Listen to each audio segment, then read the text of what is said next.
নমস্কার বন্ধুরা, তো মাংসটা মেখে নেব।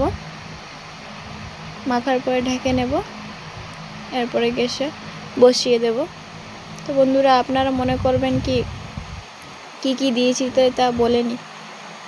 তো বলছি বন্ধুরা, এটার মধ্যে দিয়েছি পেঁয়াজ, তেজপাতা, লং, দালচিনি, এরপর তেল, লবণ, এরপর দিয়েছি গুঁড়া মরিচ, হলুদ, গরম মশলা, সব কিছু দিয়ে এরপর মেখে বসিয়ে দিয়েছি।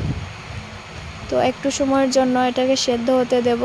সেদ্ধ হওয়ার পরে আদা বাটা আর রসুন বাটা দিয়ে দেব। দেওয়ার পরে নেড়ে চেড়ে নেব, ভালোটিকে নেড়ে চেড়ে নেব এটাকে, যাতে মশলার সাথে মিশে যায়।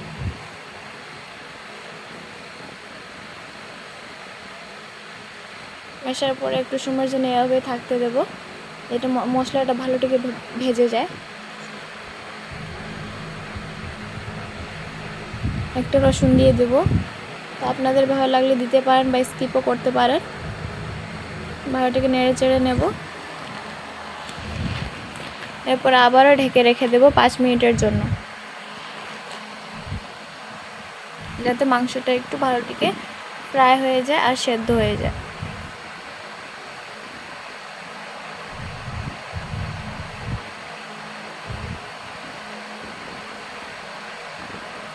এরপরে দেখব মাংসটা সেদ্ধ হয়েছে কিনা।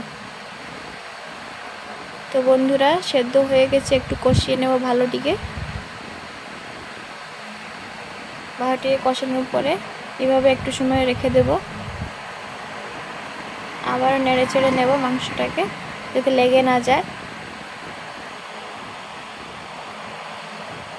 একটু সময় এরকমই থাকতে দেব, আবারও কষিয়ে নেব বন্ধুরা।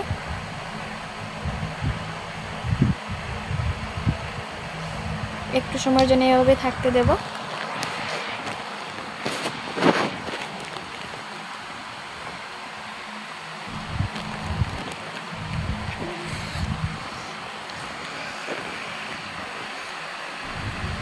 আবারও একবার নেড়ে চেড়ে নেব।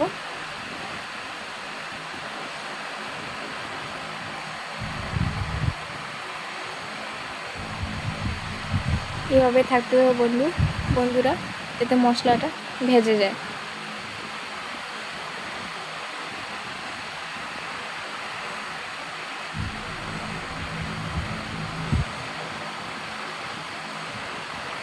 বন্ধুরা, মাংসটা ভালোটিকে কষিয়ে নেবে, তবেই খেতে ভালো লাগবে।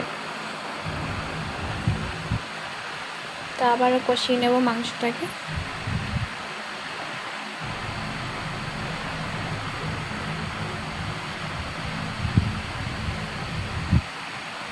তো বন্ধুরা, ভালো লাগলে নিশ্চয়ই বাড়িতে একবার বানিয়ে খাবেন।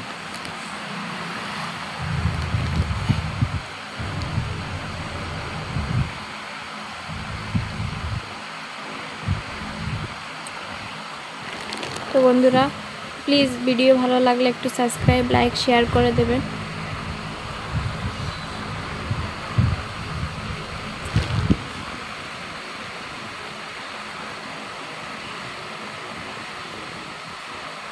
মাংসটা ভালোটিকে কষিয়ে নিতে হবে বন্ধুরা, না তো খেতে ভালো লাগবে না।